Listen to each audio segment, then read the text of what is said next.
everybody, we're here for the final game of the UMH-68 Saskatchewan edition U14 tournament. And it's the gold medal matchup featuring Team Grey, who's been dominant all weekend, and Team Blue, who's probably had the most up and down tournament maybe ever at UMH-68. They were victors in their first game and then really had a tough slog, and then last night found themselves again and forced an upset win over Team Black. And we're going to do a little bit of a team promo now.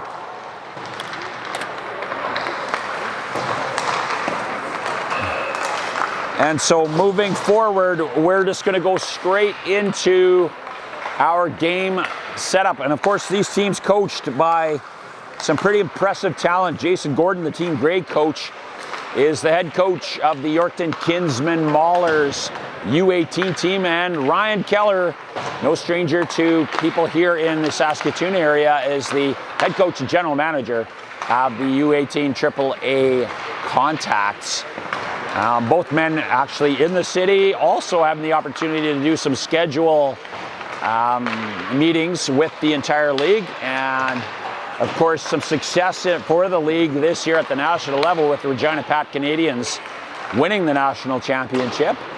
And we're just very credited and honored to have them here supporting the event, as well as the national sponsors, which are Iron Ghost Construction based out of Vernon, British Columbia, BioSteel, Elite Prospects, and the Up My Hockey organization. And Jason Pottlin, the leader of that, will give us an opportunity to share his thoughts and reflections on how things are going and how things, in his opinion, went here in Saskatchewan in its inaugural Poland. I'm going to get his pronunciation eventually, so Podolin. Jason Podolin, the Up My Hockey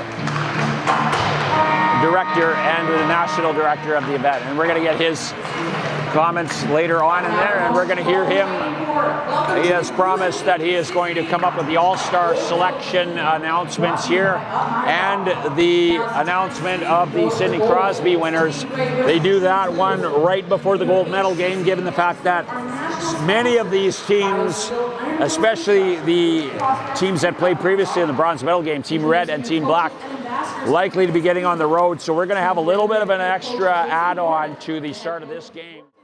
Jason Podolin will be announcing the Sidney Crosby Award winners, and that is an award provided or presented, selected by each coach to give to that all-around player that has exemplified the spirit of UMH-68. And so we're going to hear those announcements. We're also going to get the All-Star Awards for the event as well. And so we're going to listen to the game announcer, the Sidney Crosby Award winner chosen by the coaches will be awarded here first. The UMH Sidney Crosby Award is awarded to the player that's best amplifying. And we're just waiting for that announcement as we get started. And of course, to recap, the bronze medal game went right to the shootout. Our first Sidney Crosby winner from Team Grey is being presented to Thomas McFarlane. And McFarlane, of course, so dominant. 11 goals in the tournament, and he still has a game to go. And Riley Souster, the Delisle product, he plays his minor hockey right here in Martensville. Souster having the opportunity. And then Drennan Blair, the winner from Team Red. And Blair, of course, Blair with the shootout winner. And then Jackson Walter, the recipient for Team Black. Jackson Walter, the goal scorer to open up the bronze medal game. So they also received an award from Up My Hockey, a $500 scholarship towards Up My Hockey mindset training. So those boys receiving the Sidney Crosby Award, and we got Team Black's award winner potentially coming out here as well, and we'll bring Team Black's winner, Jackson Walter. He, of course, getting changed after that bronze medal game. And so Souster, Walter, McFarlane, and Blair, your 4 winners of the Sidney Crosby Award. And these young men selected by their coaches as a way of best exemplifying kind of the true spirit of what the UMH Up My Hockey experience is, and that is in a great deal focus on mindset and just staying positive. And maybe Souster, of course, during that up and down stretch, so we'll talk a little bit about that during the course of this, really probably providing a lot of the off-ice support to his teammates and just making sure that they kept their heads in the game. And they had a rebound game last night, upsetting Team Black. And we'll see if they're able to continue with that great spot. And we've got the face-off here, and Fordham, right off the get-go, he is putting his team into the zone, and Fordham with that distinctive white helmet, very aggressive style play as a player. And that puck now coming into the gray zone for the first time. Both teams feeling each other out. And of course, Blue hoping for a little bit of redemption. And that pass right in front to start, and it's tipped. Of course, on the Friday night, Team Blue, in the throes of a bit of a downturn, dropped a 14-8 loss to Team Gray. And so they'll be looking for opportunity for some redemption. And we are well under play here. 19:15 mark of the first period, and that Yukon Kim, and Kim's had a couple of highlight reel goals for his Team Blue, including a goal in the semi last night. And so we are now down with Braden Gorel, and he's going to take the face off here for Team Blue. And taking the draw for Team Gray, McFarlane. We said that earlier, McFarlane has 11 goals in the tournament, 4 of which happened last night in the overtime win against Team Red. And Team Red, just to go back to that bronze medal game, and just so often is the case, Team Red with a heartbreaking loss in the overtime, coming back and winning in the shootout to take the bronze medal, and the up and down idea continuing. And that one with Team Black's Kane Hadfield, or Team Gray's Team Hadfield going in, and he isn't able to necessarily find it. Now we've got a break here for Istis. Istis can't find that space, and Colton Brio able to strip the puck from his stick. Mantika now, he puts it down, and now the rush coming up the ice is McFarlane, and he has been outstanding. And McFarlane, he got stripped of the puck, and a good strong back check from Team Blue, which is something that's developed in Souster now. McFarlane and Souster, of course, winning the Sidney Crosby Awards for their respective teams, and they've already picked up, shown why. Now Livingston has been very strong in this tournament, and he gets that pass in front. And high-powered offense here in Team Gray, and that puck centered in front. And Lintott now, he'll settle things down for Team Blue. And up they come, and Serrano Parker, he had a goal last night in the game. And Serrano Parker, he's rubbed up off the puck, and Kim, Yukon Kim now coming out of the corner, and he gets the centering pass in front. And Jackie Beck, that shot followed up by Serrano Parker, and this line attack from the other game. That puck shot blocked by Lesko. And now it comes down to Jennings Kelly.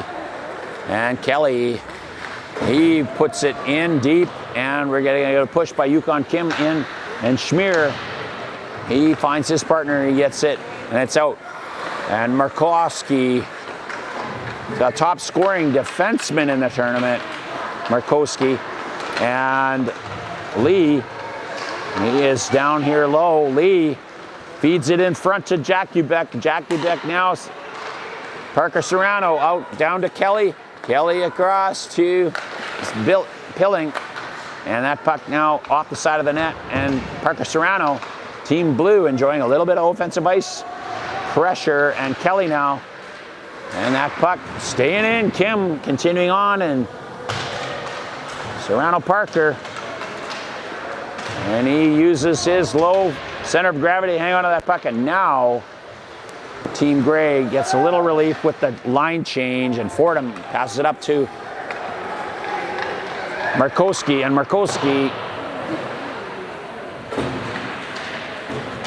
his shot. Brio now has to recut back in, and he's dumped by Istis. And now Guest.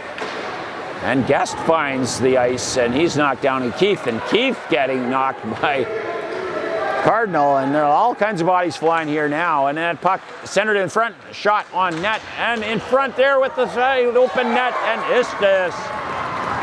Istis with the goal. And that forecheck from Blue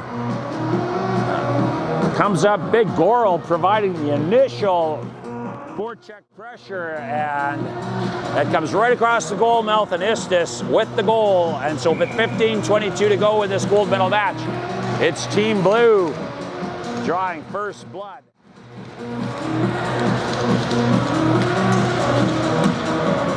And Polinsky was stretched right out there in net, and he wasn't able to get it, and then right immediately back. And we got a good strong pressure back. Owen Morley in net for Team Blue, and Michael Polinsky in net for Team Grey. And Team Grey look like they're staying with the strategy of playing 50% of the game one guy and 50% of the other. And last night we had Ben Bodnerchuk with the rebound game for the Team Blue. And in fact, in a game where he was awarded the first star and also tallied 2 assists, and that clears space for Morley to come in, and he probably played the entire game. Owen Morley from Yorkton. Yorkton Terrier. Oh, and that puck right in front, and a swing at it by Kane Hadfield. Hadfield comes up with it again, and he puts it up on net, and it almost sees through, but Souster able to bring that puck down. And Mantika feeds that puck inside. McFarland now. McFarland with a shot from the side, and that puck in front now, and it goes up and outside by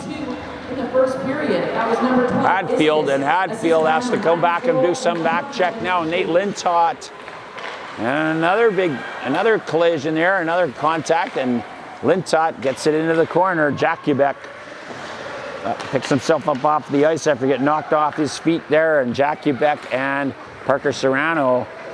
And now McFarland coming. He can score from anywhere, and he goes right through the legs of the defenseman as a screen, but up for the task was Owen Morley.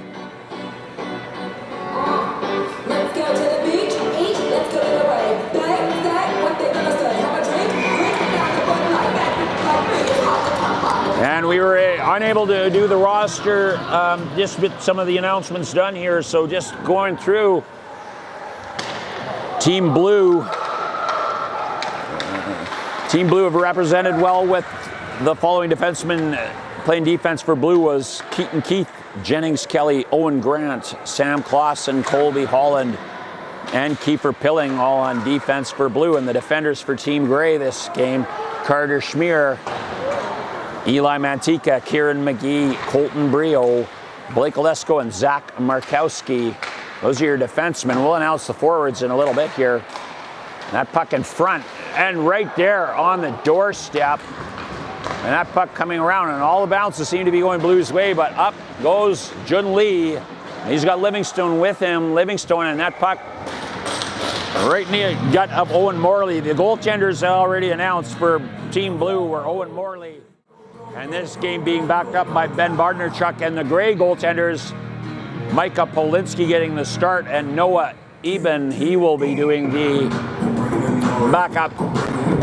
And now with the face-off to Morley's left, and the draw by Jacoby Cardinal, and Gorel getting the better of that draw. We saw that a couple times yesterday. Gorel and Cardinal. Gorel showing some prowess at the dot. As Cardinal's been almost unbeatable at that spot for most of it, and it's Gorel is the only one who's really had success against him. And the goal scorer, Istis, chipping the puck forward. And Gray now pinning things in, and we've seen this all weekend. Gray, once they get settled in there in the offensive zone, very difficult to get the puck off them. Guest, and a lot of it due to the play of these defensive players. And Markowski now, and Markowski, he gets that puck in front and almost there. And Markowski back on the point again, and his shot blocked by Gorel, and Gorel up to Shays, Shays to Istis, and Istis, his shot turned aside, but he's early in this game. Cardinal dumps him, and a turnaround, a wraparound attempt. And that one steered out of safety and making absolute certain that that's out. Guest, he needs a break, and we will get a stoppage in play.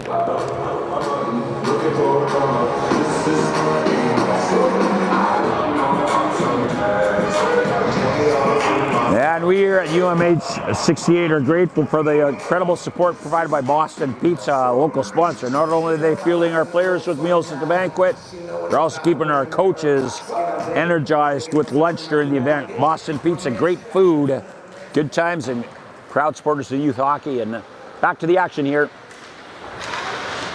We've got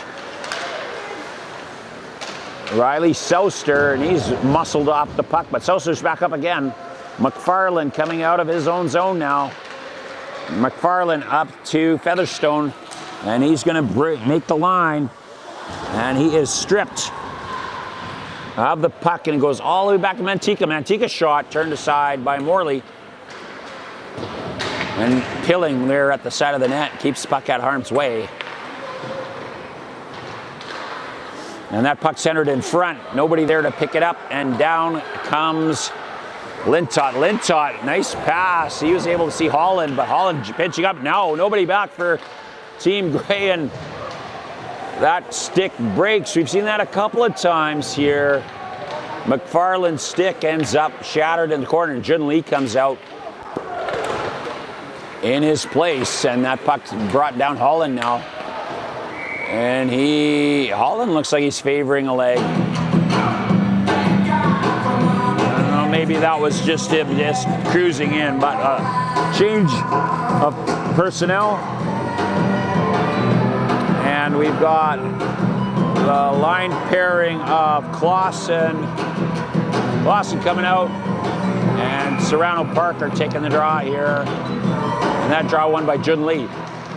And a puck down now to Ulster. And we've got Olesko unable to get it any deeper, and Jack Quebec in there, Livingstone in there, and now a break potentially. And that was Jack Quebec, or sorry, Lee, or Kim, Yukon Kim. And Kim with a couple tallies in the game yesterday, and he almost got sprung there. Now Serrano Parker and Blue having to recap. Barber, Jennings, Kelly, and puck now on the stick, and the outlet pass up and chipped in, and now Blue will go for a change. And Olesko now, he's got some time, takes a look up. Olesko with some time, he gets it onto Livingston's stick, and now up ice. McLean with shot, and that one is turned aside. And Gorel now with the pass up the half board, and Shays in there along with Gorel, trying to dig it out, and it looks like it ends up on Keith's stick, and that is chipped out, and Shays in pursuit. Oh, big hit there, and that was Keith. And I think it was Livingston knocks him down, and Shays now battling in the corner. Pair of 11s, their Guest comes out the better of it. And now up ice, Schmier, and he can't get it out. And now it comes out, and Shays is content to dump it back in and go for a change. And now Schmier, he puts it up onto the stick of Cardinal, and Cardinal, remember Cardinal had the overtime winner last night. And now Pilling Pilling looking around. 1-0 with 8:33 to go in the first period. Pretty tight checking affair. Only 7 shots between the two teams. And yesterday, or in the game on Friday night, they combined for 22 goals, and now we just had 1. As you can see the mindset of these players, of course, probably the round robin, kind of almost like an all-star format, and really them teams just getting a chance to get themselves, Lintott now on the side, getting a chance to just form and mate each other in high-scoring affairs. And now these teams have had 4 games under their belts, and we're seeing much more of both facets of the game, a little bit solid of a back check, and I'm sure the goaltenders are happy with that. But we're getting a bit of a goaltender duel here. Both teams very, very solid on defense. And now we've got a lone man here. And Team Blues, Walker Morrow, keeps it alive until Parker Serrano is able to, or Serrano Parker is able to get in there. And a big hit there by Nate Lintott. And he's able to knock down Colton Brio. And Parker Serrano now able to come out. And the boys look like they're stuck together, I think. We'll see what happens here. One of those oddballs things. And I think Skate is tangled up with Pat. The referee will help him out.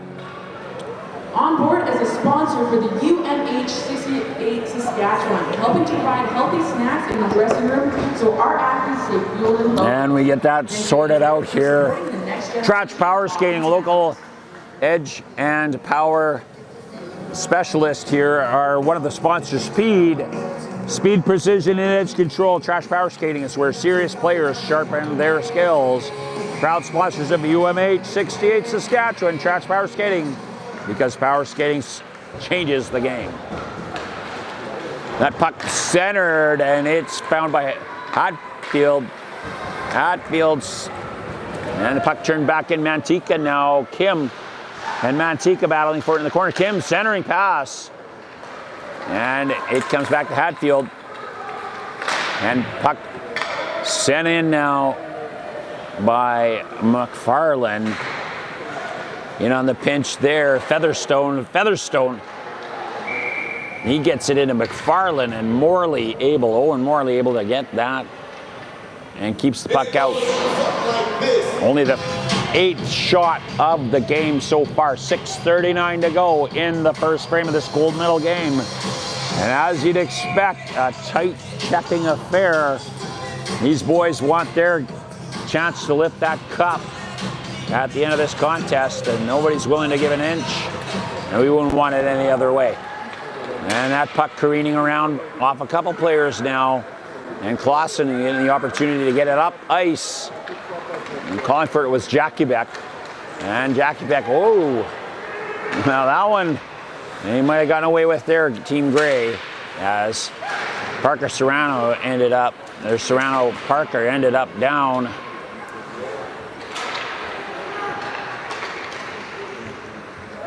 Now Olesko putting a little bit of pressure, and he pinches in, and McFarlane back on the point to cover for him. Now McFarlane, he gets it and he whips one, and it's just wide of the goaltender, Owen Morley. And now he coming out, a shot and a goal. Hadfield allowed to walk right out, and he evens this game up with the goal at the 5:49 mark. And on Team Gray's 6th shot, they are able to find, and this game is even. That goal, Kane Hadfield from Regina, the Regina Mustang. And he makes no doubt about it. He finds that top corner, and we're tied now at 1. And McGee puts that puck in on the stick of Blake Gillespie. And now Goring mixing it up. And the outlet pass, and Shea's unable to corral it, and it goes back into Livingston's hands. And the one thing we've seen with Gray here is once they score one, they score in bunches. It's almost like they need that. And a very streaky team. They've been able to pile up a ton of goals as a result, and they are right back on the offensive. And let's see if Team Blue are able to rally and recover. And that is Kelly there and he gets wrapped up with the referee. Now Kelly having another chance at it. Livingston hot on his heels, and Kelly and Istis are able to combine to get it out. Now Shays gonna put a little bit of pressure on Olesko, and Olesko, he's having a little trouble with it. Now McGee has to come in there and help, and Istis with the centering pass, and that puck in front, and it's steered clear. And up ice they go, and Carter McLean now Team Grey Gold in pursuit.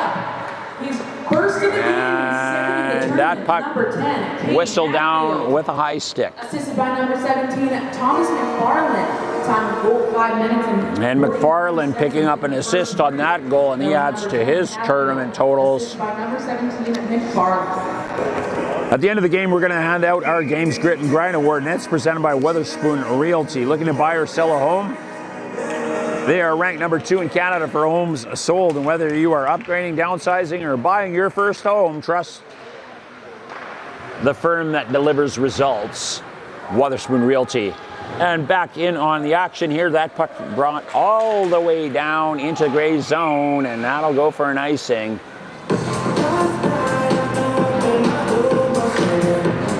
And we want to acknowledge our national sponsors, Iron Ghost Construction. Iron Ghost Construction recognizes a top contractor in multiple industries, including oil and gas, forestry, and agriculture. Iron Ghost specializes in the main structures with a large employment of iron workers, crane operators, and millwrights. Iron Ghost has successfully completed projects all across Western Canada. And now Markowski, he cycles it back to his partner. And up ice now comes Cardinal, Jacoby Cardinal, and he can't find that centering pass, and he'll have to send it back into the corner. And it goes up to Nate Lintott. Lintott gets it defeated to Jakubek. And Markowski, he gets it, and he is a quick snapshot released. And now that puck, Blue trying to chip it out, and they get it out, and it's coming down now. Souster across, 4 guys across the line there. Holland joining in on the rush. And now in is Serrano Parker. And that puck now finds Serrano Parker stick again. He goes in front to to Kim. Last chance for the UMH-68 Kim. Intermission. He's stymied by Micah Paulinski, who flashes the leather, and he comes down with the sharp save there.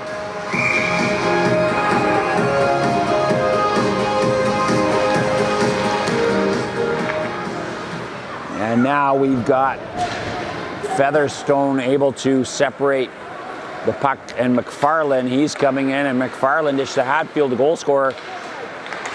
And now a quick turnaround. Holland showing a little bit of speed. And Holland following it through. And that puck dug out. And Holland just continuing to follow that puck, and he goes and settles back into his defensive spot. And now up goes Kelly. And that pursued Serrano Parker. Serrano Parker up against McFarland, and McFarland wheeling out from behind his net. And he tries to put it off the glass, and Kelly picks it up. And now he is in full flight, McFarland. Full, and in comes McFarland, and he tucks it in for a goal. And that kid gets ahead of steam. He is tough to stop. And with his 12th goal of the tournament, McFarland puts Team Grey up with 2:06 to go in the first period.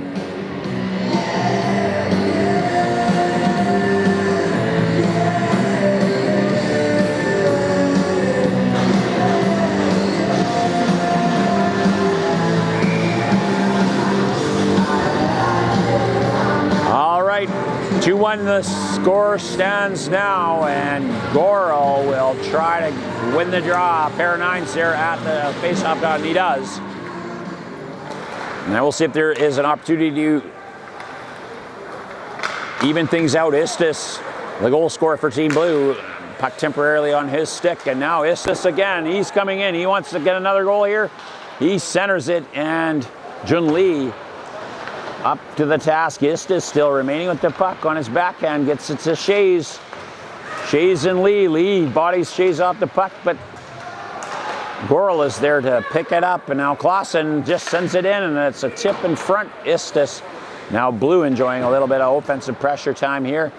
And that puck, and it just left it. It looks like here they come now. Up the boards coming. Pilling now. He'll have to go back and retreat into his own zone. And Livingston, he picks it. Oh, and then the rebound, he can't tuck it in, and it stays out. Morley with the first stop, and then some defensive stick pressure there from Team Blue. And that prevents the goal, and Lee now punts it back to Schmier. Puck in the corner. Clausen looking to get it up and out, and they look to chip it out. Shays, and Shays will come for a line change now. And Gray, some timing adjustments needed at the line, and they can't get. First of the game and 12th of the tournament, number 17, Thomas McFarland. And McFarland's goal, assist being given to Hadfield and Mantika. Hadfield with 2 points in the game now. And McFarland with his 12. And Carl dominates again in the faceoff dot. Souster and his line will try to come up with something here, and a good chip forward. And we're offside at the line. Elite Prospects, the gateway to hockey, online since 1999. EliteProspects.com is the #1 statistical hockey resource, serving over 1 million unique visitors weekly.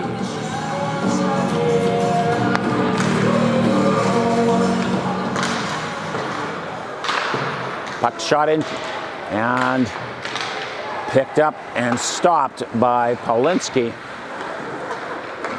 And now it's Fordham. And Fordham chips it forward, and Cardinal coming right hot on his heels.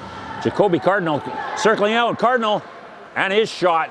Morley had to be sharp there, and time winds down, and we stand with Team Grey in the lead by a score of 2-1.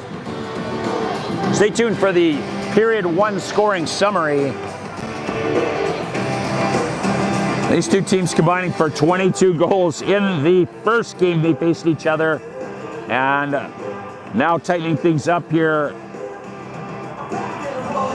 Keeping it tight with a 2-1. And here's your scoring summary from the first period. Pretty straightforward. Rowan Istis started things off with the goal at the 15:23 mark, after receiving a feed from Braden Gorel and Kason Shays. And then minutes later, able to even things up with a Kane Hadfield wrister right to the top corner, courtesy of Thomas McFarland, who got the assist there. And then it was an opportune time for them to swap spots. This time Hadfield returning the favor. Eli Mantika and Hadfield assisting McFarland for his tournament-leading 12th goal at the 2:06 mark. And that brings us to the end of the first period with Team Grey up 2-1 in this gold medal game. And we're pleased to welcome Jason Gordon, the head coach of the U18 AAA Yorkton Kinsman Maulers, all the way here from Yorkton. What brings you to the event today? Well, pretty excited to be here. Obviously, when Hugh Hamilton had reached out initially, seemed like a great opportunity to meet more players and learn from coaches. And having that up my hockey mindset is something that we really believe in with our team in Yorkton. And it was just something I really wanted to be a part of. So it was very easy to get here. And facility's beautiful, and the players that are all here are really dialed in to become better players. Awesome. Well, you've had a game under your belt in the practice, but still a little early on. How do you get chemistry with this short a time frame with kids? Yeah, kids start to find confidence, and for us, you know, a lot of the little things that we're doing in the dressing room, we're trying to take the best things from all of our teams, leaning on our ambassador, Tyrone Sobry, and then bringing in some extra guys just to kind of, you know, give some kids some different ideas and let them kind of feel more comfortable with each other. And the number one way that you have a lot of quick chemistry is just having fun together and finding those line mates and communicating really good with each other. Well, you guys have a lot of firepower. It's you know, you had a pretty successful first game, if we could say that. And how do you keep them? You know, how do you, like, if you've got a team that's overpowering another team, how do you kind of keep the game competitive? How do you keep it learning environment for your players? Yeah, for us, we're trying to teach so much. Like, you come into it with one practice, and you know, guys are wanting to know various different things along the way, and we just want them to play, you know, with as much passion as they can. And one of the things that we said to them off the start is, we could go through every system in the world right now, but hard work will beat most systems. So if we work hard and we're prepared to do that in every shift there, we're going to continue to have success. And I know you get that first game under your belt, and you just have to chalk it up as one game, because it's a long road here. You know, 5 games in 3 days on the young bodies is going to be a challenge too. So you just want to make sure they're taking care of themselves on the ice and off the ice, and the whole crew's done a great job to make sure that there's people in place to help our players. Just so much of this is about what we're seeing here on the ice, but half the experience this weekend is the off the ice stuff, and I imagine the same holds true for your position with the Maulers. How important is that off ice teamwork and as an individual player? Well, it's definitely a key part that we really focus on with our group too. We lean on a lot of mindset coaches. We have mental health advocates that work with our players throughout the year.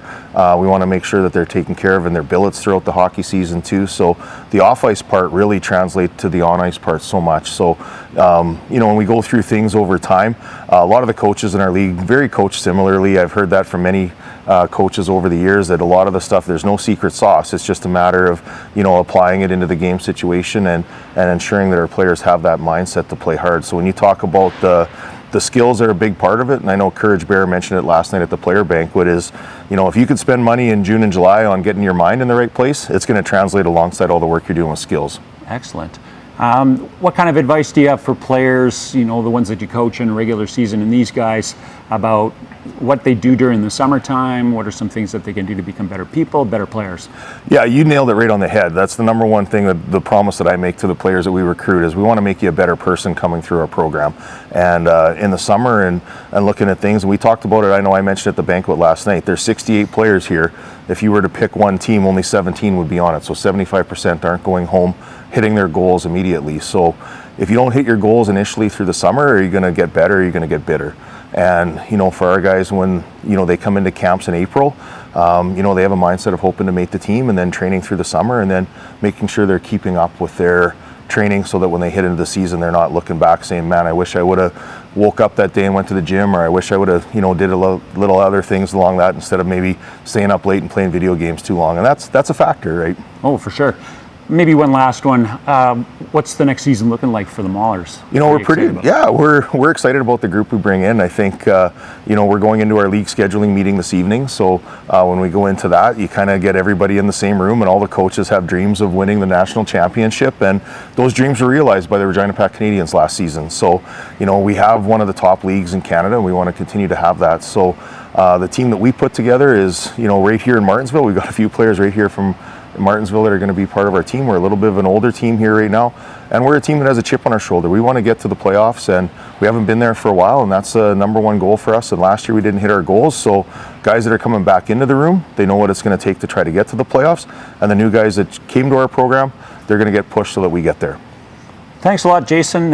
Jason Gordon joining us from Yorkton, the head coach of the U18 AAA Yorkton Kinsman Maulers. Thanks for joining us today. Thank you very much. Thanks for having us here.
Thanks a lot.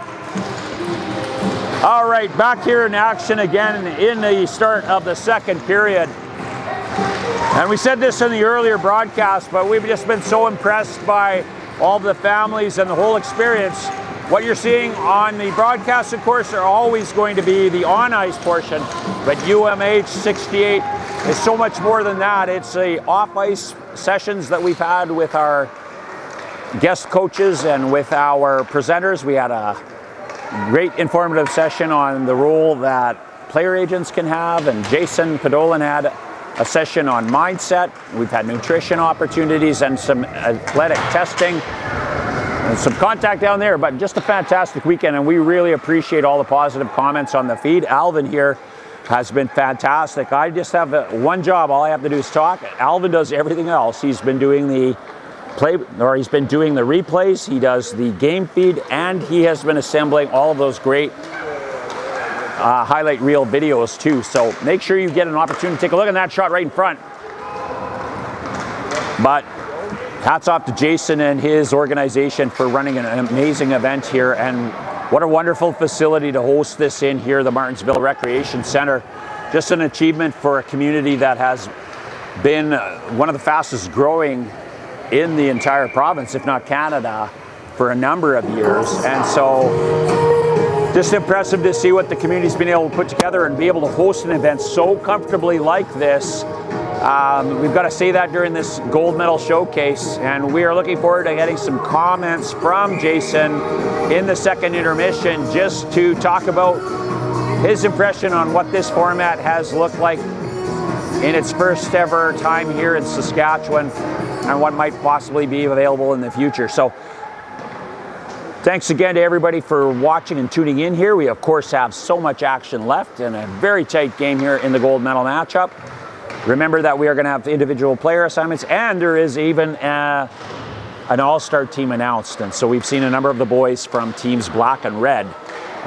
What's really heartwarming is to see them all sitting together. And so even though they were competing against each other earlier, there is no color line, I guess, so to speak, when it comes time to the off-ice experience. And I think that's really what UMH-68 is all about. So that puck goes for icing, and we are now going to see a offensive zone face-off here for Team Blue, trying to get themselves back into the game. And it looks like Riley Souster is going to take that draw. Souster was the Sidney Crosby Award winner in the presentation at the beginning. And that was presented, of course, to everybody who was picked by the coaches, and just the kid who best exemplifies the spirit of UMH-68. Souster being the winner on that one. And then on Team Grey, you see him out there right now, the goal-scoring leader, McFarland, from Team Grey. He's got 12 tallies in the tournament so far, and we've just been so fortunate to have this showcase of 68 of the best players, 54 of which are from Saskatchewan, the remainder coming all the way over from Alberta. And I'm sure this will become a fixture event here, ideally in Martensville. And we want to recognize our national sponsors, Iron Ghost Construction, BioSteel, and Elite Prospects, along with the Up My Hockey organization. There's a podcast for the Up My Hockey in case you were wanting to get more information. Up My Hockey with Jason Podolin, the podcast for players chasing their full potential. From mindset to performance is your go-to source for unlocking the next level in your game. Grow your mindset and grow your game. And McFarland, he hits the iron there. And keeping that puck in for Team Grey, Blake Olesko, and now it is a hard charging Serrano Parker, and he feeds just behind, and now Jacoby Cardinal, or pardon me, Hadfield. Hadfield had the first goal for Team Grey on the contest, and McFarland had the second, those two assisting each other. And now they have to go back and recoil. And that long pass by Keith, and it goes for an icing call.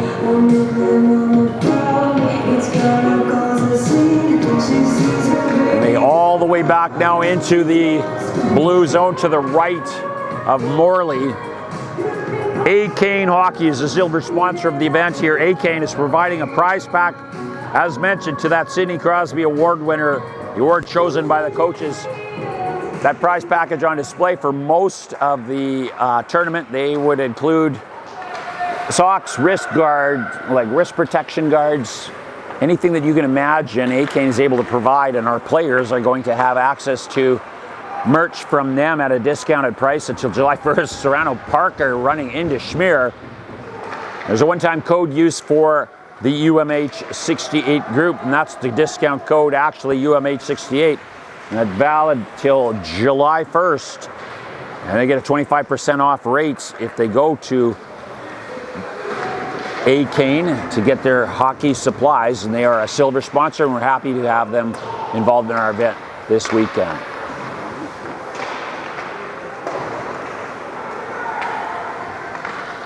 I think it's important to note also that Iron Ghost Construction and Up My Hockey, both key in providing athletic scholarships to this event. That gave opportunity for families maybe where finances might have been an issue. Oh, and Istis now, we'll pick that up in a second. Istis has got Goral. Istis, and he goes right over top. Back on the scholarships piece, hockey can be a financially straining activity, especially if you've got multiple kids playing and you're traveling. Oh, a shot on net by Istis and another save. So we're really thankful for that support from Iron Ghost and from Up My Hockey, providing that assistance for these families in cases where that might have prevented them from having a chance to showcase their event.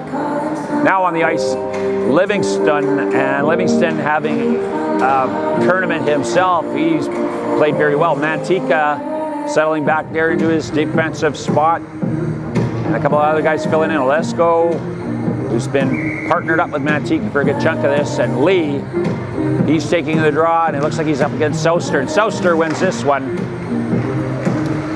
And that puck's shot back into the corner by Clausen, and Souster now, he loves that area behind the net. That's a success, and we've been talking all weekend about how he likes to stand and be the net front guy, and he's got really good hand-eye coordination and almost tipping a couple in, and we're waiting for that to come out. Shea's able to provide a little support there, and we've got a whistle. Not quite sure. I didn't see. It looks like puck must have been out of play. So we'll have a face-off here right in front of our bench, and McLean out there with Lee and Livingston.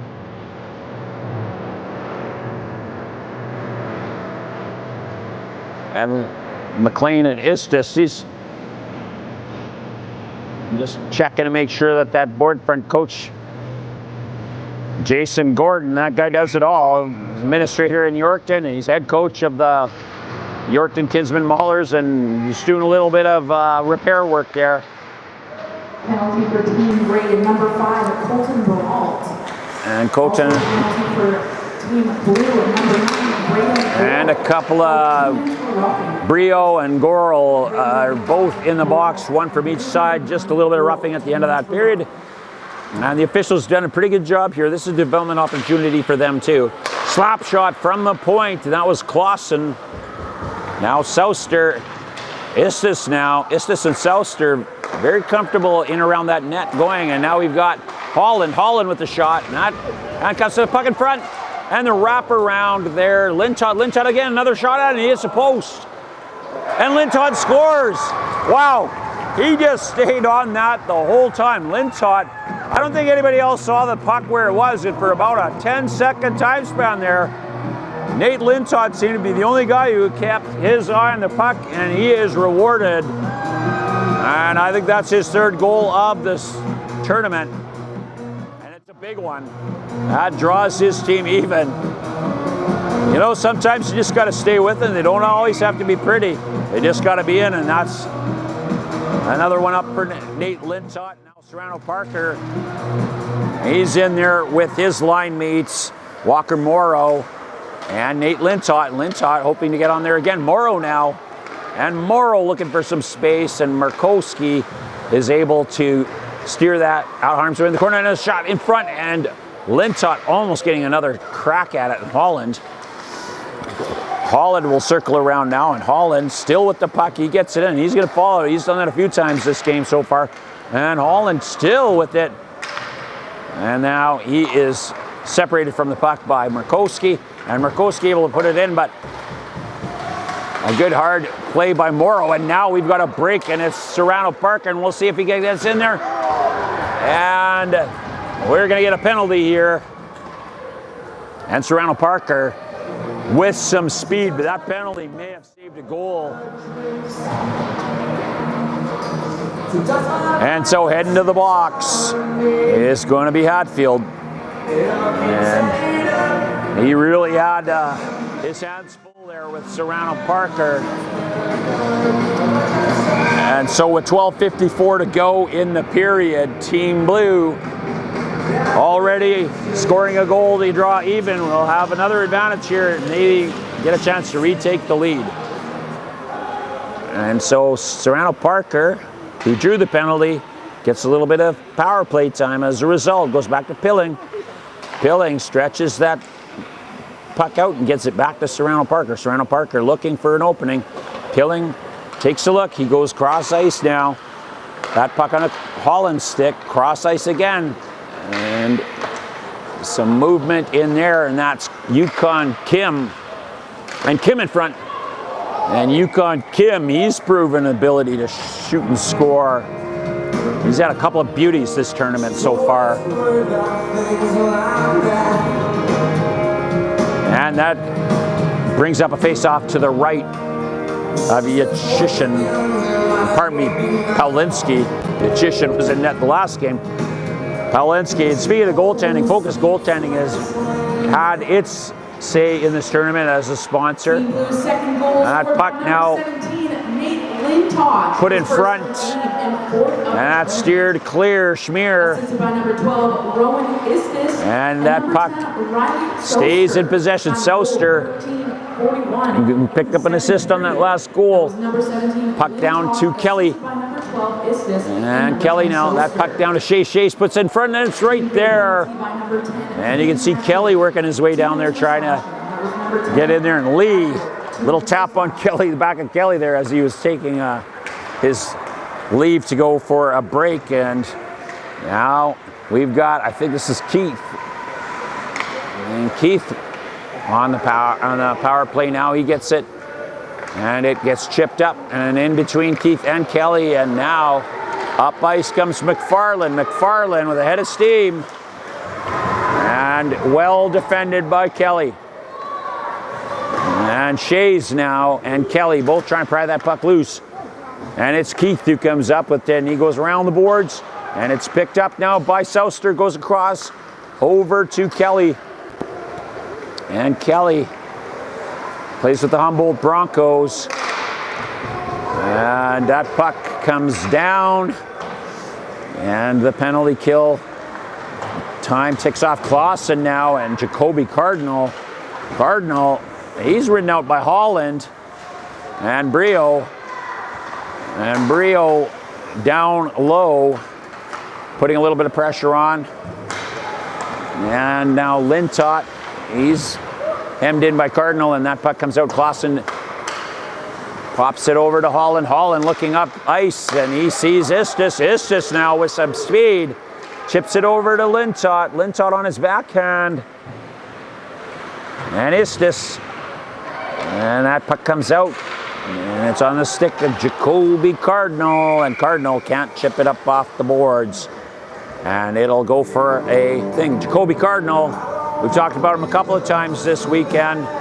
Playing out of Edmonton in the Alberta Elite Hockey League. He's one of the players that have made the trip across.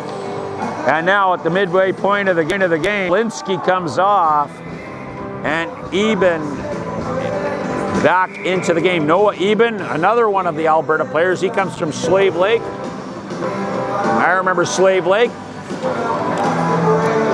And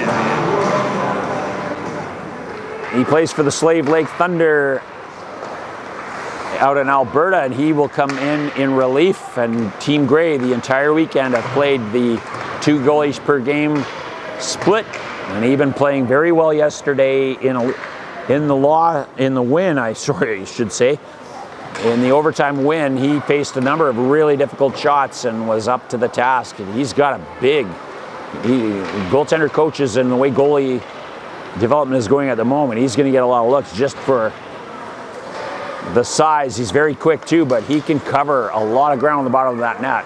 And Morley has something to say too about what good goaltending looks like, and he wants to be in that conversation too. Jackie Beck feeding it into Gorel, and Gorel, and it looks like it's offside. I want to shout out to one of our national sponsors, BioSteel. You're going to see BioSteel all over the place. They have been a platinum sponsor for this event. Between hockey practices, tournaments, and road trips, staying hydrated is a must. And now it's easier than ever with BioSteel Variety Pack at Costco, Canada. 24 bottles in 3 top flavors with 0 sugar. It's a no-brainer. BioSteel, the platinum sponsor of UMH-68 here in Saskatchewan and in the other 3 events across Western Canada. And now McFarland, and I don't think I've seen him go across the blue line at any other speed other than top speed. He sure enjoys that open ice format, and he has done so much this weekend with that. And speaking of Kim, he's able to light things up again, and probably one of the highlights of Kim's weekend was that goal late in the second yesterday with less than a second on the clock. He's able to put his team up in an effort that was a little bit, a shot, McFarland, and it went off Killing. We talked about the ups and downs for Blue. Blue started the tournament off with a win, and then things just did not go well for that team for a while. They got outscored 26-10 in those efforts, and they had their struggles. And then somehow Coach Keller was able to get the team to rebound, reset themselves, and they've been playing fantastic hockey ever since. Team Grey, on the other hand, has been consistent across the board. The only loss, just a blemish in a tough, hard-fought 3-goal loss to Team Grey, and it's hard to play. They've amassed a pretty good record here so far in the tournament, and we're seeing that again today. And a lot of that early on was Murkowski, who led the tournament after 2 games, and he continues on with his scoring ways, but he's been equally as impressive in his ability to play defense. And he will circle in behind, and his line mate, Schmier, is able to pop that forward, and that partnership being very productive here. Now we've got Jacoby Cardinal coming in, and he's going to put a little bit of pressure on Holland, and Holland, Guest picks it up on the half-board. Murkowski, his shot goes into the corner, and then Mantika reels back. Murkowski simply just chips it back in, looking for some support from his thing, and then Souster, the Martensville Marauder product, hailing from Delisle, Saskatchewan. That's a hockey town among hockey towns, obviously producing a couple NHLers over the years, and Souster wanting to be one of those eventually. And we're seeing some good, hard, solid production down there by Holland. And Holland checking Cardinal closely. Now that puck comes up. Neat Lintott unable to find a streaking Istis, and now we're offside. And I think that was just guessed a little bit ahead of himself before we got there. Hey, Players Nutrition is so huge, especially in a weekend like this. Ainsworth Refrigerating Company is a leader in HVAC and refrigeration solutions. They've been providing healthy snacks in the dressing room so our athletes stay fueled and focused all weekend. Thank you, Ainsworth, for supporting the next generation of hockey talent here at UMH-68. Pilling now head mounts the puck, and it's on Lintott, one of the goal scorers in the game. He got the most recent one. And that puck now, they're fighting for it down there. Morrow, and trying to dig it out. And just slight pass ahead by Mantika, it looks like. And now it's Livingston. And Livingston, a couple of ended players there. And now Lintott on his forehand, and he gets that centering pass. And Pilling unable to, takes a whack at it, but it doesn't go in. And then Jun Lee now. And Lee, really quick snapper. That one, I didn't see it coming, but it looks like Morley did. But that was a quick release shot, and he's thrown that at Lee now. And Livingston up over top of the net. And Blue reeling a little bit now. We got to get themselves collected. Or McLean's coming now, and McLean. And that might have been just what they needed. And that puck chipped up and out of harm's way by Kim. And Livingston now leaves it for McLean. And it's Serrano Parker now. And Serrano Parker's got a little bit of life here, and he's got some room, and he chips it ahead. And now Kim, Yukon Kim looking across now to Keith, and a little bit of a Serrano Parker now. And Serrano Parker sticking with it. And now it ends up on the stick of Livingston. And Yukon Kim, he's been all over this shift, and he's continuing to dominate. And we'll see if he's got anything left with the last couple seconds of this particular shift. Pass out to Serrano Parker, and now Kelly with a great chance. He came in on the pinch, and look at him get back. And our goaltender is shaking up a little bit even. And we'll see. He's stood in solid since he came in relief. And he will just take a couple seconds to catch his breath. And it'll give us enough time to talk about Elite Prospects, one of our other national sponsors. Elite Prospects for youth hockey players. Elite Prospects is your very own online showcase to highlight your achievements and to help secure future playing opportunities. Coaches, scouts, and schools at every level of the game consider Elite Prospects their one-stop shop to discover future stars. So much of this event has been all about the off-ice, how to hockey essentially, and how to navigate the waters of what's next for these talented young men.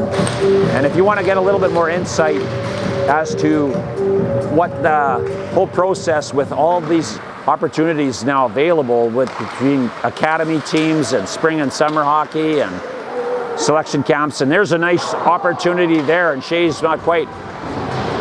All of it could be quite daunting for families trying to figure out where best to put their resources to maximize the ability and the opportunities for their players. And Jason Podolin has been through it all himself. And as a player and as a development coach, Jason wants to share his experience with everybody. And you've started a conversation with him at this tournament. If you want to continue that, I would suggest that you go to his YouTube feed, Up My Hockey. You can check out his podcast, and you can check out all the highlights that we have here, but he's got all the episodes of his podcast, and he'll help navigate through some unfamiliar waters. And now we've got a little bit of a break. Shay's sticking with it, and Istis right behind. Istis chips it into the corner, and just that player, and I think it might have been Schmier, or no, it was Markowski. He just lost an edge and slid into the net and knocked it off. But the conversation doesn't have to end at the end of the weekend. You can, of course, sign up and be a subscriber of the Up My Hockey podcast and the Up My Hockey YouTube channel. And my buddy here, Alvin, has been putting together some amazing footage. Not only can you rewatch all of the games from this weekend, but you can see the highlight reels and check out all of that action that happened, and also inform yourselves and find out ways that you're able to engage with Jason and his services along the way. And of course, 4 players will have an opportunity through that subsidy provided with the Sidney Crosby award. They have a $500 scholarship already, so a little bit of available cash to just sit and figure out, maybe take part in an event like this again down the road, or engage Jason and his services. But take it from someone who's been through it himself as a parent and as a player.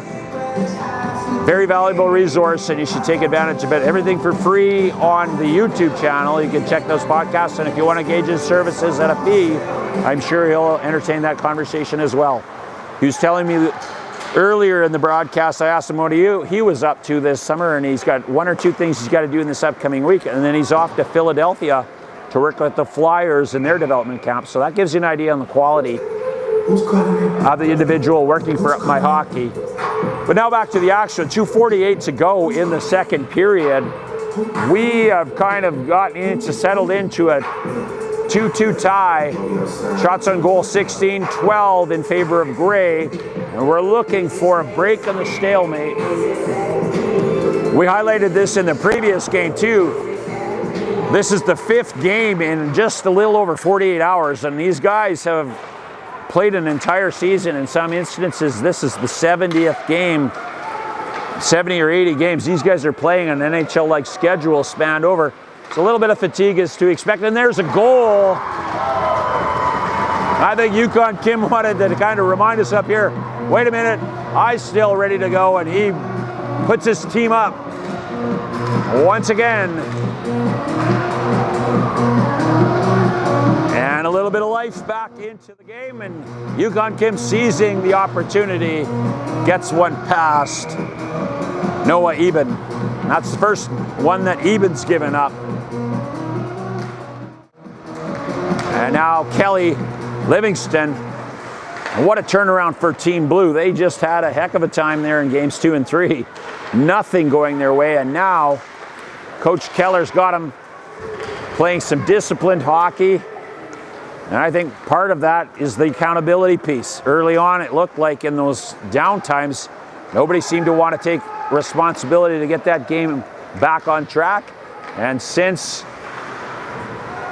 the start of the game yesterday, things have been different, and they have really taken some of these messages to heart. And what a difference. If you've been here and watched the entire tournament, these are 2 different looking teams in Team Blue. Team Gray has been fantastic, and they have had a response almost every single time, with one lone exception throughout these 5 games, and they will look to do the same. And there's Jun Lee. He had one of the early goals in the tournament. In fact, I think he had the first goal in the tournament, and it's this now. Oh, that puck rolling, and he didn't quite get his balance there, or he was going to add to his goal scoring. He's already got the first goal in the game, and he'd love nothing more than to add to that. And now Shays. And now Souster with a nice feed over. Holland couldn't quite make the move, and now things opening wide up, and here we go. We got Hatfield, and Hatfield puck a little bit out of his reach there, and Livingston, and we're down into the final minute, and all of a sudden a fire just lit, and now the referee blows the whistle dead. Somehow in that exchange, the net peg came loose, and I don't think I've ever seen that happen before, so I wonder if that's a trick Morley learned somewhere. If he figured that one out, I bet you NHL goaltenders across the league would want to know how to snuff out a drive by being able to get those pegs out. But anyways, they've been righted again, but things picked up right after that Kim goal. And Yukon Kim seems to save some of his best hockey for those last couple of minutes, because he came up big, well, coming up with the last second goal really in the second period. And once again, he's got a goal late in a second period, and it's at a perfect time. It puts his team up by 1 with the gold medal game coming. And stay tuned to the second intermission. We're going to see what Jason Podolin's thoughts are on how this tournament has gone. This is the first time, as we mentioned, that it's been held here in Saskatchewan, and we'd love to hear what he has to say. He's been just fantastic throughout the weekend, and I, for one, I'm looking forward to getting him to share his thoughts. And stay in on that after the game, or the second period scoring summary. And now coming up ice, 5 seconds to go, and we are probably going to go in. And this time, it'll be Blue with the 1-goal lead. It was Gray going in, and Gray running into a little bit. This is the first period we haven't seen them score a goal. And so all things looking good for Team Blue as they go in. Coach Keller has them dialed in. And we'll bring up that period 2 scoring summary right away.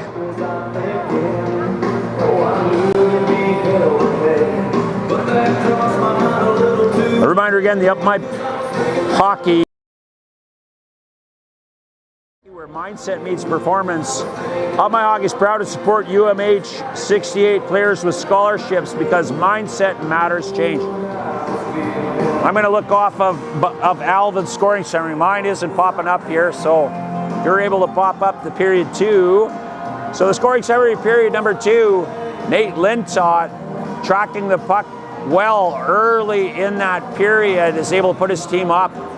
Rowan Istis and Riley Selster, the assists on the play. Lintott evens it, and then Yukon Kim with only 2:22 to go in it on a feed from Santiago. Serrano Parker and Jackie Beck puts Team Blue up, and they lead this game by a score of 3-2. A very tight checking affair. Remember, last time these guys played, that was 22 goals scored in that short period of time in that game, and so a significantly different flavor of the game here.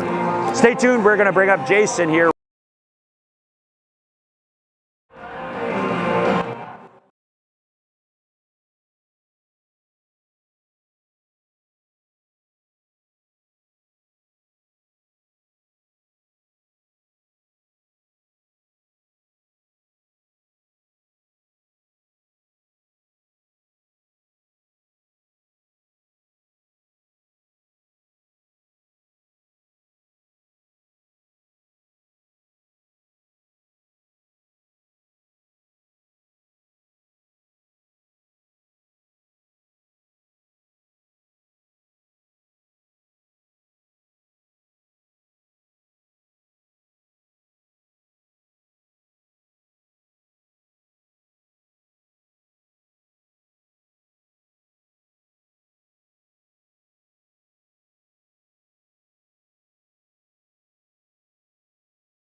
We're here joined by National Director of UMH-68, Jason Padol, and former NHLer, and now consultant for our hockey at all levels here in North America. Jason, we had a chance to talk about the tournament early on, and now that we're almost at its end, what are your takeaways from this first event here in Saskatchewan? I'm just super excited about how well it's gone. You know, Hugh had his ducks in a row, and he has some great people involved in this thing, and you never know really what you're going to get 100%. I mean, I wasn't super familiar with the players that were coming here either, and I didn't know who the coaches were going to be, and there was a lot of things I didn't know, and stopping in the hallways and in the concourse and just really expressing their gratitude to be a part of it, and they're super excited about what has come to Saskatchewan. I guess it tells me that we're doing the right thing. Excellent. And we up here in the booth, we've got all that feedback as well. Alvin doing a wonderful job with all the audiovisual part. Lots of people wondering, and we've mentioned this in the broadcast, how do they keep the conversation going? You started something here, how do they stay in touch with you and let you be involved in the journey with your boys? Well, I mean, really, the UMH-68 is an invitational event, so every year a player needs to earn the opportunity to come, you know, and so these players earned it this year, and next year is going to be the same. So off they go, they're going to play in their teams, hopefully they make the teams they want to make, and hopefully they're able to be big contributors there, and that's one of the ways to, you know, hopefully earn another invitation for next year. So this group will be eligible for next year, so we're going to do U14, and the plan is to expand to U15, and then bring in the U14, which will be the 2013s next year. So that's one way, you know, just to play well, right? To play well and to continue to do that. And the other option is to get in touch with the watch list. So that's one of the ways that you let us know that you want to be looked at, that you do want to be a part of this thing. And obviously there's a vetting process that goes on with that too. We will call the coach and we will get in touch with some people. For the event and the right type of person, which you know we take very seriously here as well. And those are the two ways to get involved. I mean, as far as Up My Hockey and what I do, there's lots of ways to follow that. I mean, you can follow on Instagram We're bringing on new affiliate coaches. We're growing. You know, the Up My Hockey space is growing. The mindset space is growing. People are starting to see the difference that it makes in their athletes, not only on the ice but away from the rink, in the school, within their families, within their relationships. So it's really exciting what's going on right now. It's a really exciting time to be a part of UMH for sure. Excellent. How important are the sponsors? And if you are, you know, maybe you're watching the broadcast and you want to be involved in a sponsor, what role do they play at the national and the provincial level? That's a great question. I mean, I was talking to Hugh about my idea for sponsorship, and what I try to create is win-win situations, right? So you're going to be involved in an event that is unlike anything else in the hockey space, that is really player family driven, right? It's about creating connections and groups within the game that are going to help people exceed. So just from the outset of that, with that being different, it's like that's what you're being a part of, right? And then the other thing is we try to use the dollars, if it is a dollar donation, to subsidize the fees for the families. Like, to me, that's super important. Hockey's gotten too expensive. It's a barrier to entry for a lot of them, and it's a barrier to entry to sometimes to this tournament. Now, we all know that there's no expense spared at this tournament as well, right? So there is a cost to doing business, but this isn't an endeavor for me to have a mansion on a ski hill somewhere someday, right? There's a cost of doing business. I know what the number needs to be for us to make it a successful event. Anything beyond that, I want to go back to the parents. So like any company out there that believes in that as well and wants to be a part of helping people get to an event that's going to help them grow their passion for the event, help them open the door a little bit to what it means to be a hockey player, and maybe one day have that be a part of their lives. And I think it's just a real feel-good thing for a company to be involved in. Awesome.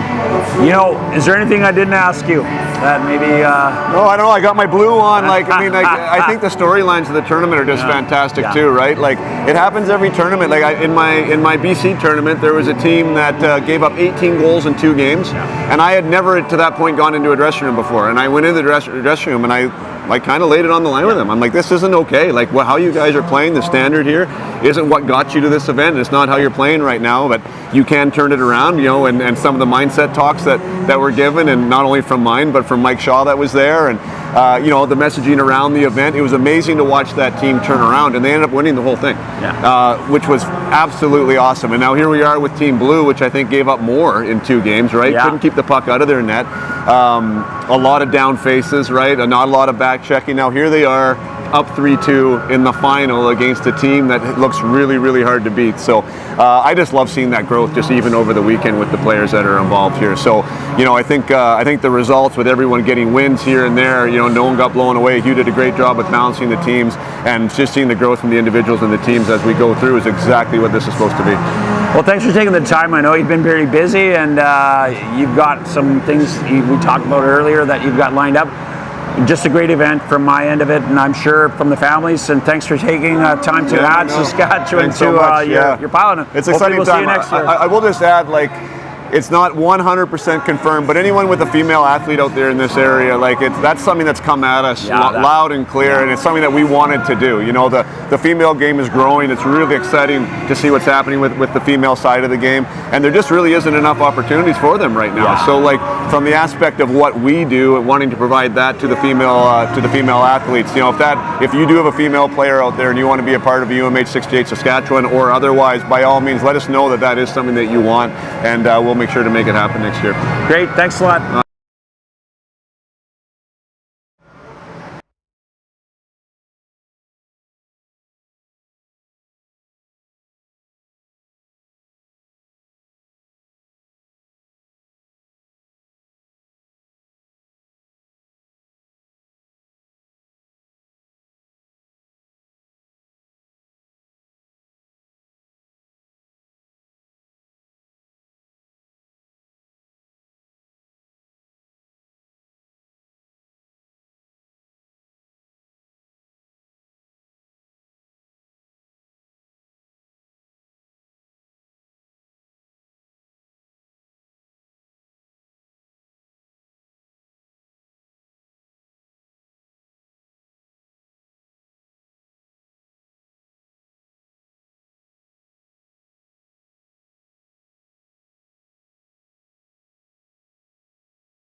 All right, we're back here for the final period, or what could be the third period at the very least. If the first game was any indication, the last two games at this tournament have gone to overtime, and the last of those two, the shootout. So we are 1 goal differential here, and we mentioned this in the earlier broadcast this morning. What a wonderful job Hugh Hamilton has done.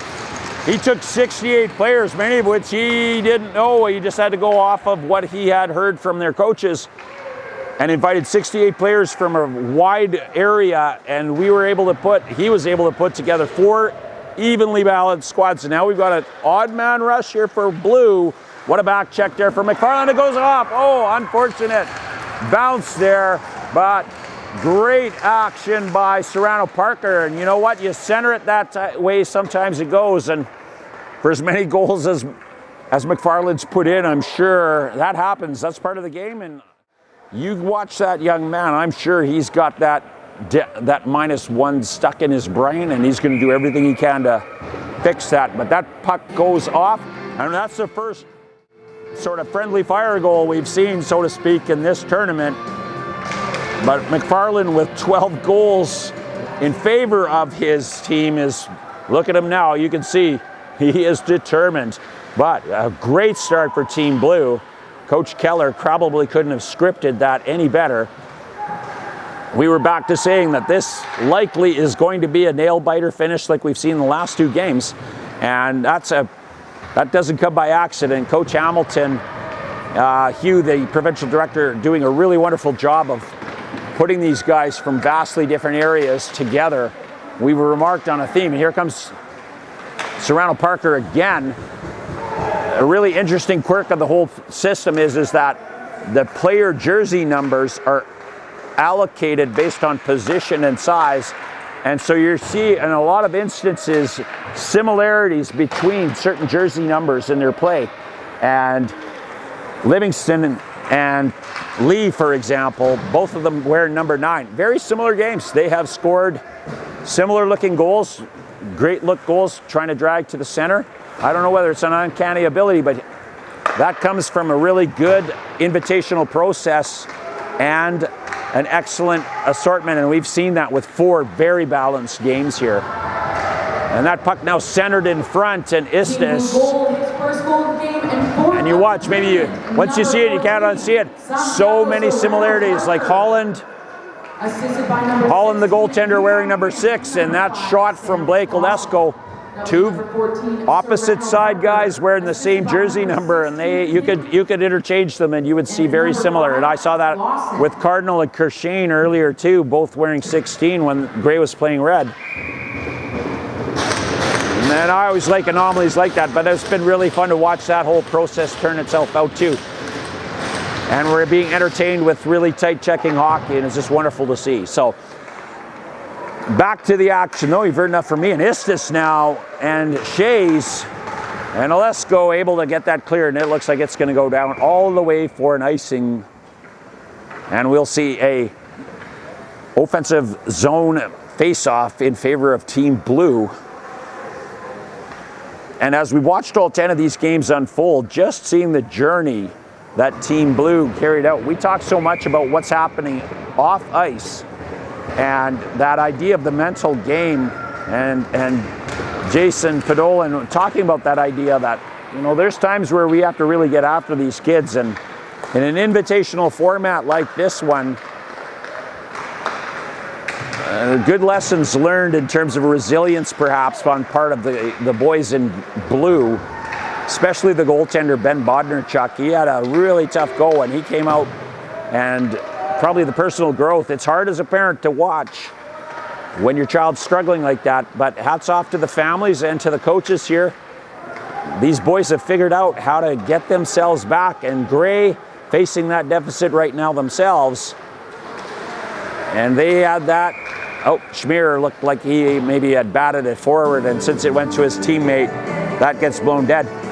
But we're going to see how Gray can deal with the adversity at the moment, and of course, Coach Jason Gordon, so thoroughly vested with players himself and as an educator for almost 30 years. He knows what to say to these young men, and we'll see a motivated lot, I'm sure, But right now it seems to be all Blue. And now Blue with the pinch. And Jackie back in there along with Keith.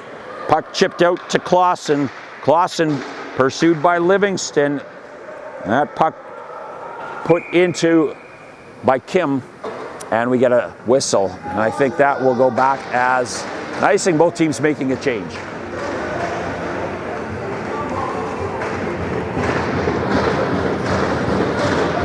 Face off to the right of Morley, 16:44 on the clock. Shots even at 17. And Livingston comes up with it off the face-off. Lee now. And that puck chipped forward. I think it's Morrow who got that. And then it's up to Kim. And I think Jackie Beck thought that might have gone off of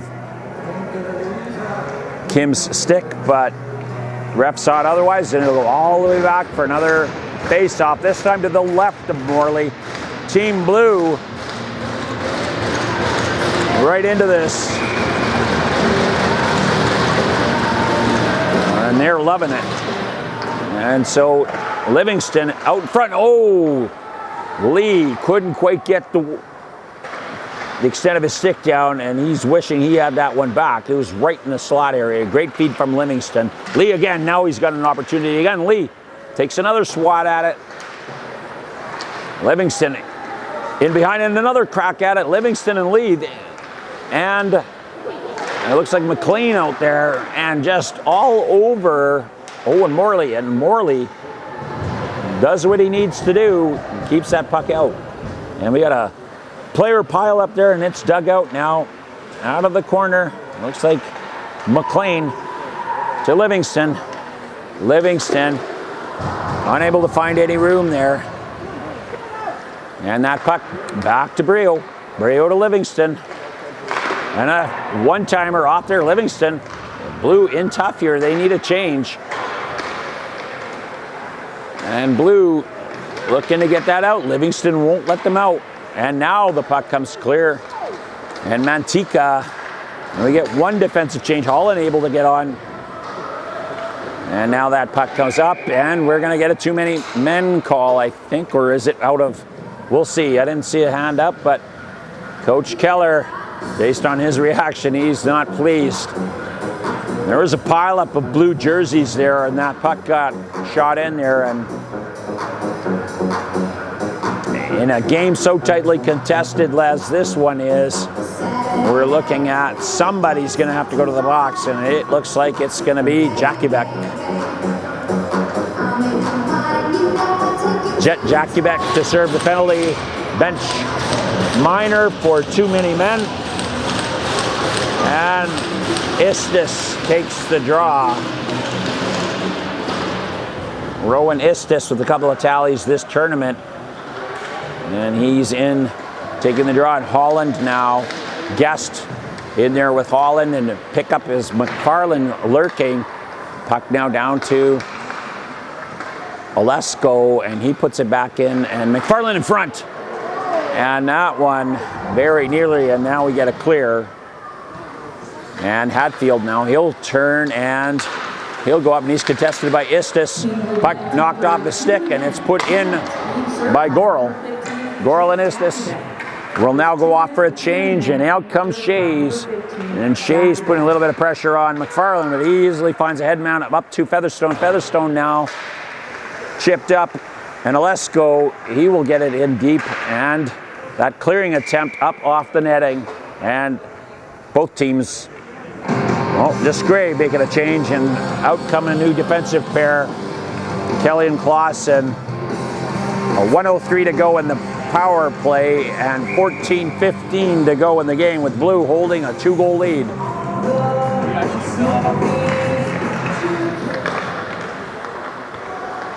Markowski puts it down to Guest. Guest across to Schmier. Schmier to Markowski. And Markowski, his shot picked up by Holland, and Holland whips it around. 40 seconds to go. That was Clausen, sorry, with the clear. 40 seconds to go in the power play, and now we're down to half a minute. And Team Blue working to maintain that lead with 13:40 to go in the game. I should say 13:40 to go in the third period.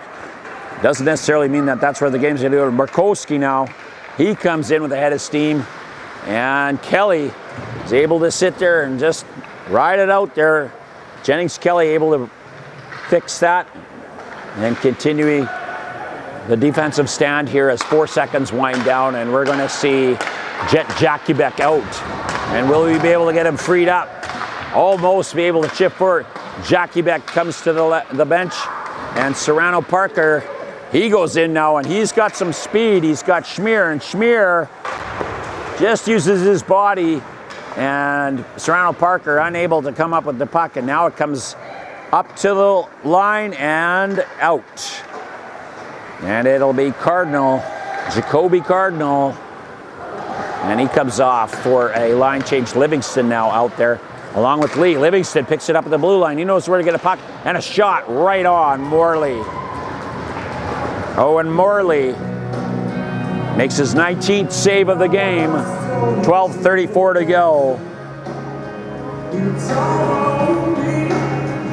Ritchie Brothers is the proud sponsor of the Three Stars, and we'll get you to stick around at the end. When it comes to buying and selling heavy equipment, Ritchie Brothers is the name you can trust. As the global leader in industrial auctions, they connect buyers with sellers with unmatched service and reach. Ritchie Brothers, powering big moves on and off the rink. Oh, bit of contact there with Brio, and that goes for an icing. And 12:17 to go in the game. Team Blue, can they make the improbable probable here? If you'd asked us on Saturday night or even Sunday morning if we were going to be seeing this, I don't think there would have been a single person in the rink, maybe with the exception of a couple of Blue parents, that we were going to see what we were seeing here. But we have seen a remarkable turnaround, and these boys living up to the expectation the invitations brought, and they hold a 2-goal lead. And that puck now comes up and onto the stick. I think it was Jakubek there. And now Serrano Parker. And now it comes all the way back down. Puck just a little bit out of.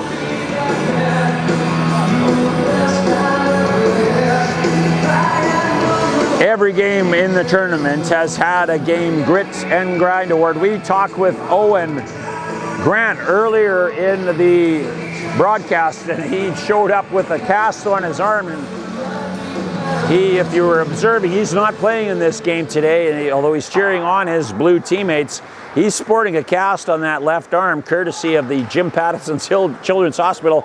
He had a hard fall there, and another break here. Istis with a shot high and wide. Anyways, Owen hurt his arm in the first period, didn't say much, continued to play, and it turns out after going and getting an x-ray that he had broken his arm, and incidentally he had also won the Grit and Grind Award. So that's quite a story in itself, and he came up and shared his thoughts on that, the Moose Jaw product, and the game's Grit and Grind Award. You don't necessarily have to break bones to win it. In most cases, we don't recommend doing that, but it'll be awarded at the end of the game here. And a shot just, wow, that one eluded. I wanted to say, was it McFarland? Anyways, that Grit and Grime Award sponsored by Weatherspoon Realty, and it comes with a $30 gift certificate to Boston Pizza. It might make a good lunch just on their way out of town here. Are you looking to buy or sell a home?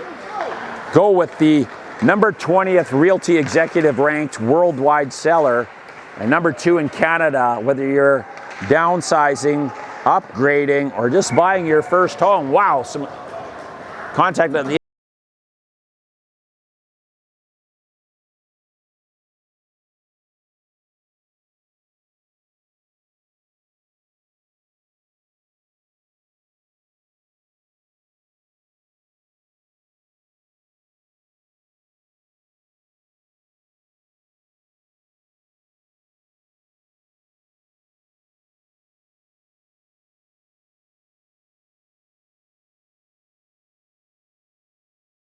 puck chipped forward, and Nate Lintott, and I think it was Morrow with the face-off win. And Lintott now, he presses. He's got a goal in this game. And the game tying goal, and Souster now chips it out, and it goes over to Morrow. And Morrow is able to get into the corner, and Guest now circling into the pick it up. Puck shot back in, and Schmier now will just simply wrap it around past Fordham, and Clausen just sends it back in again. 9:55 to go. Souster, rendering pass. That puck sits in front, and we're going to get a latent stick, and what a sequence there. Scoring chance, then Lintott's stick just gets tangled in the feet of Jacoby Cardinal. And some words exchanged, a little bit of a laugh there between Cardinal and Morrow. But Lintott will get the gate, and Gray, looking to capitalize here, could narrow the lead. And of course, no lead really seems safe in this tournament. If you watch the previous feed, Team Red were trailing by 3. Pardon me, I'm sorry, Team Black trailing by 3 late in that game this morning. And Coach Bear pulled his goalie with 3 minutes to go, and 3 goals in succession. Saw a tie game, and after 10 it wasn't decided and had to go to shootout, and it was the defenseman who scored the game winner. Can't really recall his name and don't have it in front of it, but it went right down to the wire, and it went to the 4th shooter. So sudden death of sudden death of sudden death. And so we've already seen a 3-goal comeback in the final 3 minutes. So a goal here from Team Gray would go a long ways, and a shot and a goal. And Serrano Parker, that is a rare mistake. And Serrano Parker, he will happily get his hands on that. And Eben, he would like to have that one back. You know, when we're talking about these 2012 players, and they're 12 and 13 years old, we have to remind ourselves that they are learning this game, and so much of a goaltender's game is their ability to handle the puck. I had opportunity earlier this year to work with the Husky hockey team, the local university team here, and we saw exactly the same thing happen in overtime. Roddy Ross in the Canada West semifinal against UBC. Game goes to overtime, and Ross goes out. Almost the exact formula that we saw here, and he played it right into the hands and lost the game. Huskies came back and won that, and he went on to play with Wichita, and he's scored another goal there. Wow, Mantika. The moral of the story here is you're never out. And then the other thing to think about is that these are the opportune times for those players. I know that Eben probably not feeling that way, but we have to encourage that kind of high pressure play. And Eben very excited about that goal, and we're back. That penalty ended up. We still have the 2-goal deficit, but it could have been a little bit worse for Team Gray. And Mantika, I think that's his first goal of the tournament, and it comes at a perfect time. But hats off to Eben. He's one of the 2 goalies that we've seen coming out and doing a little bit of that work. And he, well, let's see what they say. Oh yeah, short-handed goal being announced now for Serrano Parker, and we'll find out about Mantika's goal. But so much of a goaltender's work has nothing to do with that shots on goal tally. And Eben has been working probably at getting out there and helping as another add-on there. And so hopefully that, you know, sometimes it's hard when you get a goal scored like that. A player might want to work, and we've got another penalty, it looks like. And it's going to be a high stick, and we're glad we got the cages there. Livingston being high-sticked, and off goes Shays. But anyways, Eben shake that one off, and his teammates are going to assist him. We've got 2-goal deficit with 7:52 to go in the hockey game. Excuse me.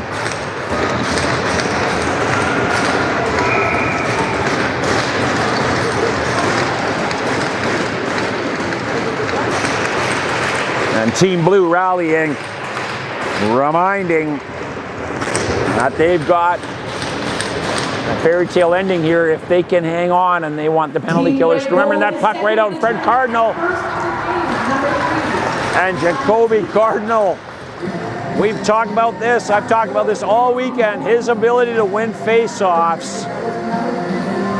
And right at the very end, he wins that face-off to himself, and he gets that goal. And we got a timeout now. Coach Keller wisely settling things in. 2 goals in the last 2 minutes. We talked about Jacoby Cardinal's prowess at the face-off dot, and it came in handy there. Most often it's such an asset to have it in every instance, but he decided to be the benefactor of his own face-off win, and he gets this to within 1 now with 7:47 to go. We've mentioned Ritchie Brothers, and we've mentioned Weatherspoon Realty, providers of those individual player awards. We're also going to point out that we have an additional Sidney Crosby Award, which A-Cane Hockey, which is a silver sponsor here at UMH-68, A-Cane providing the prize pack to the Sidney Crosby Award winner, that award chosen by the coaches. A-Cane leveling up the UMH-68 experience as a provider of the exclusive prize packs for recipients of the prestigious Sidney Crosby Award chosen by our coaches. A-Cane is also offering all UMH-68 athletes a special 25% off discount code. That code will be active until July 1st. And the code is UMH68, no spaces.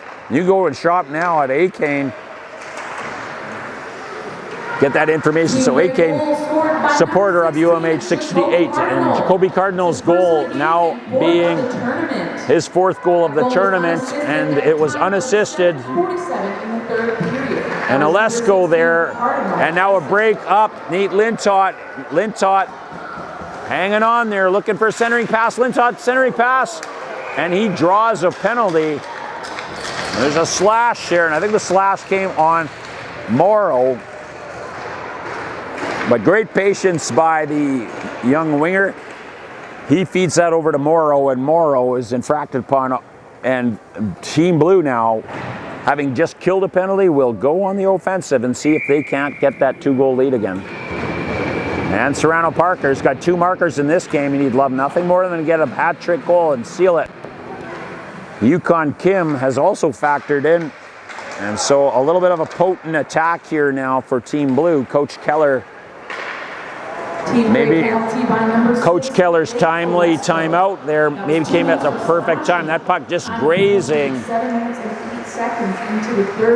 the upright, and now it looks like Holland, and he has been a very aggressive defender in this game. Now he settles back in, recognizing his role just to captain that power play. And Kim, oh, nice save, and a goal, and Serrano Parker has his hat trick. And he has been around the net all tournament, and he has a couple of goals, but he has picked the perfect time to make his signature. We got a hat trick here in the final. 6:30 to go. Team Blue with the 2-goal lead again. What a time for that goal to come. And could it be a backbreaker? We're not sure yet. Remember, we said that we had a 3-goal lead evaporate. Shays over the line. We had a 3-goal lead evaporate earlier in the bronze medal game. And Gray has had the firepower. They've had enjoyed most of the tournament with the scoring leaders, and we'll see if those guys can find a way. And Istis now, he wipes out Breo, and we've seen that collision a couple of times. This time Breo coming out worse for around that one, and Breo, he's up. He knows he's better, and he's getting in there. A hat trick for number 14, and Santiago Serrano Parker. And moving her way. 16, Yukon Kim, and number 5, and Yukon Kim factoring in there again, and now a nice shot from the outside.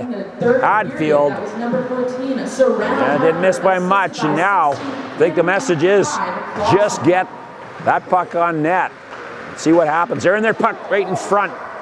And now Istis, he just lifts it out and gets a change.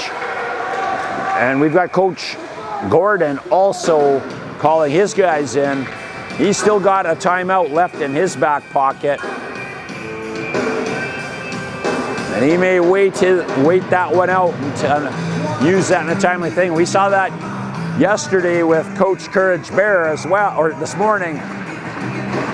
Coach Bear had a timeout and he resisted using it at first. And team scored 2 goals initially with that, and then he was able to use the timeout and rally his troops again, and they got that equalizer, only to lose in the shootout, but it was a fantastic comeback.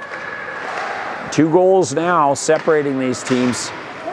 And Ken Gray come and dally another again. Livingston, he's been rather quiet in this game.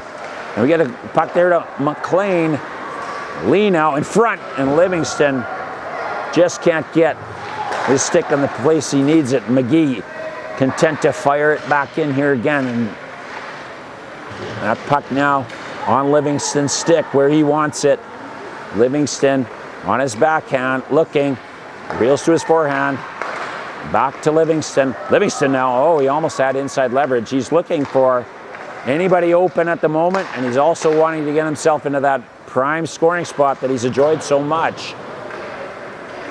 And back over here to Blake Lesko. 4 minutes, 19 seconds to go in the game, or in the third period. McGee, what a save. Morley. Oh, and Morley. He's been a little quiet himself in that one. He had great, just long enough legs, I guess, to keep that one out. And that puck now chipped out. 3:57 to go. Shots on goal, 25-21 in favor of Gray, and it's going to come all the way back. And Cardinal, Fordham, and Guest coming out. And of course, the last time he had the face-off from this exact spot, he was able to win it and get himself in a scoring pot. And Serrano Parker, 2 goal scorers facing off against each other. And Serrano Parker wins that one. And we haven't seen Cardinal lose that many face-offs. And so Serrano Parker having himself a game already. And that face-off win huge. That takes time off the clock now as Gray has to regroup itself. And Markowski, he gets around. And Serrano Parker, he wants the 4th goal. He's seen a couple of other guys do that this weekend, and I think he wants to maybe become part of the 4-goal club. Though I'm sure he'd be happy to chip it over to a teammate if it meant another goal and a little bit more breathing room. As the time ticks away, 3:14 now in the game. Team Blue doing everything they need to, playing and sticking by the game plan. Keeping in mind their journey to get to this point, they had to beat Team Black first, the number 1 seed, and now they are up on the number 2 seed. And they also beat Team Red in the opening game, I believe, or no, I'm not sure. I'll have to check that again, but in order to be the best, you have to beat the best, and there's nobody in now. It's an extra attacker situation for Gray. And Markowski, see if he can lead the charge. And Fordham had a couple goals earlier in the evening yesterday, and that shot on net, and it will go for a goal. I don't think it was Istis, but that was a long shot. And that's Shays. Looking more and more, we look down on that blue pitch. What a weekend these guys have had. Coach Keller, cool as a cucumber. 2:27 to go. And what a turnaround in the weekend here. Mantiku has the last Gray goal, and look at him go. Livingston. And the goalie firmly in place this time around with the 3-goal deficit. Coach Gordon looking for something in the 5v5 format to add maybe a tiny bit of a spark, and that puck all the way back down. This might be it. He's got face-off in the offensive zone, and we'll see if he wants to chance it. 1:52 to go And maybe a little bit of inevitability now starting to set in. Blue has such a turnover rate. It's tough to make a decision to pull your keeper. And that might have been the right choice because down comes Team Blue. And Morrow with a little pressure. And now numbers back. Livingston's going to have to go through 5 guys and the goaltender to get anywhere. And Team Blue seizing the opportunity. 1:17 left. And we're now in under the final 70 seconds and things looking more and more like Shades of Blue will be holding the morning, or be the winners here. And it's an amazing turn of events. From our vantage point up here, we have been witness to so much amazing hockey and so many great stories. And maybe that is the way it should be. Oh, what a save! Oh my goodness. That could have been the save of the tournament. To be honest with you here, he stretched the entire width of the goal. Owen Morley, what a stop. And be sure to stay tuned for the individual awards. And barring an absolute miracle, it looks like Team Blue is going to take it. And we'll watch the bench just to see. One last thing, let's see if Yukon Kim, Blue looking for everything, and not a bad way for Noah Eben holding steady. A little bit of a push. Jakubek,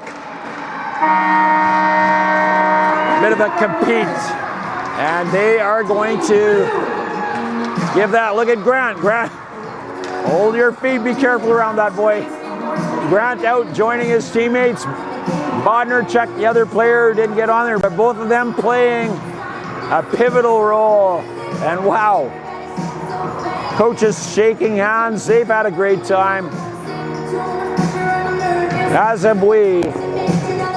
Shame to see it end, but what a great weekend that we've had. And Coach, I'm going to say Hugh Hamilton, the provincial director, has got a little bit of hardware held there. But we're going to start with the Sidney Crosby Awards, the 3 stars, the All-Star Awards. Number 16, Yukon Kim. Yukon Kim's getting the 3rd star. The 2nd star of the game from Gray, number 10, Hadfield, who had a goal in the game. And the 1st star from the team. With a hat trick from Team Blue. Santiago Serrano Parker is going to be the 1st star with the hat trick. The Saskatoon product comes up huge. And the All-Stars, the 3 All-Star forwards, Elite Prospects and Up My Hockey were the sponsors of this. From Team Red, number 16, Cohen Corshane. He had 4 goals in the game last night and a goal this morning too. The 2nd All-Star from Team Blue, number 16, Yukon Kim. He had a couple of beautiful snipe finishes, including one today. And from T Gray, number 17, of course, McFarlane with 12 goals. They said 11, but he has 12. And a bit of a dejected Gray team, but things going all Blues' way, and maybe what an emotional roller coaster for Blue and the supporters of Blue. Zach Markowski winning one of the All-Star Awards and the All-Star Goalie of the tournament from Team Gray, number 29, Micah Polinsky. That's well-deserved. 93% save percentage in a tournament like this. That is an insane stat, given the number of goals we've seen scored during the time. And what a turnaround here. UMH-68 inaugural Saskatchewan event. Congratulations to Team Blue. Fantastic job, boys. What a turnaround. Holy smokes. We will be giving the awards in the dressing room. So Team Blue will be receiving their individual awards within the dressing room. Parents are invited to That trophy award in the hands at the moment of Ben Bodnerchuk Kilby. And what a weekend that boy had. He really rallied and showed some grit as well. And that's a wrap for UMH-68, the first ever event here held in Saskatchewan. And you heard Jason Podolin talk. There's lots of talks here. I'm sure we're going to see this event again next year. And maybe even a female variety. We will figure out. With the whole process is to log on and to subscribe to Up My Hockey and get all of the updates that we see. Thanks everybody, it's been a blast. We sure enjoyed being there with you, and thanks for sharing a little bit of time with us. Up My Hockey 68, Up My Hockey UMH 68 has come to a close. Thanks a lot for tuning in.